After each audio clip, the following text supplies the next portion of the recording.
All right, we have your bill at a local restaurant comes to $86. You want to leave a 22% tip. What would the total bill be?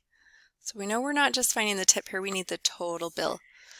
So there's a couple ways we could do this. We could just figure out the tip first. So let's go ahead and do it that way. We know we want 22% of $86. And that kind of helps us set it up.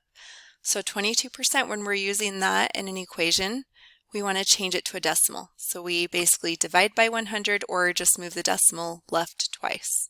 So we get 0.22. We know of means multiply, and then 86.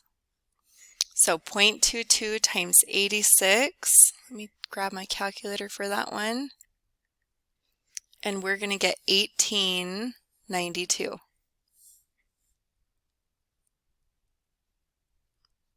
So $18.92 would be the tip. Now remember, we need the total bill, and so we've got to add that to the 86. So total, we're going to get 92 cents. Oops, that decimal is a little weird. We'll put this one here, $144.92. Now it says round to the nearest cent. Well, this 2 would be considered the nearest cent. We didn't get more decimals than that, and so this is rounded perfectly. This is actually the final answer that we want.